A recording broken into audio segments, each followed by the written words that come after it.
गीत भेजतानी भाई जयराम जी के देख रेख में। कौनो मेहरारू आपन विपत बतियावतिया कि हमारो कर्म फूटी गए। उ मेहरारू कहले दिया सखिया मिलल सजनावा हो,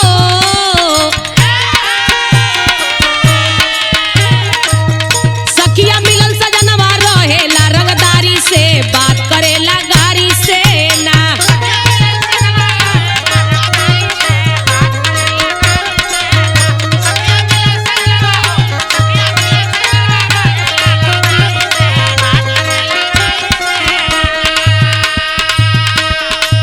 ए सखी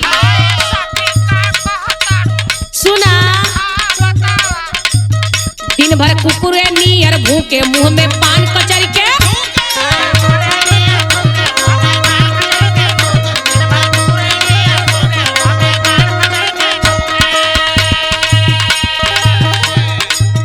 मुआना जुलुम करेला हो, मुआना जुलुम करेला या भला जैसन नारी पे बात करेला गारी से ना।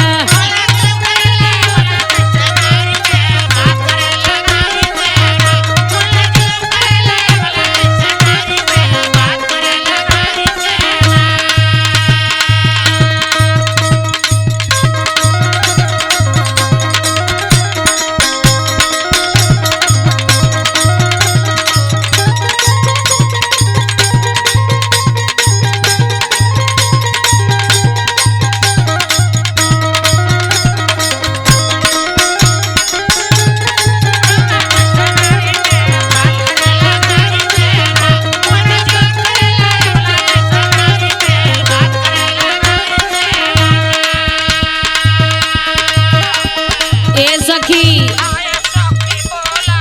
रात ते दारू ले जाला हो, लेकिन दिने में जानत हूँ का करेला।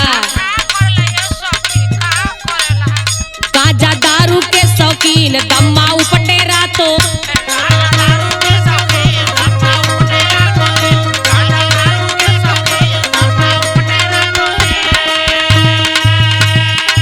आ एकदम भिख मंगे बाऊ, कमाई में ओकरे इतना लाला पड़ल बा चिखना जुटत नहीं खे हो,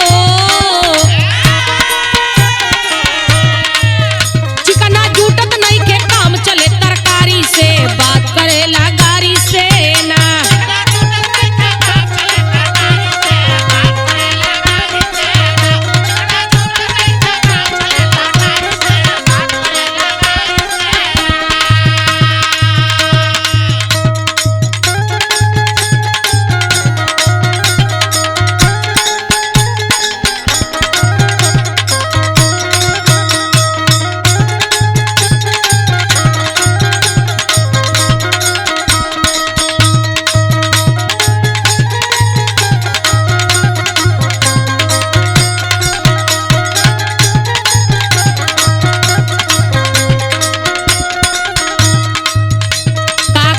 सखी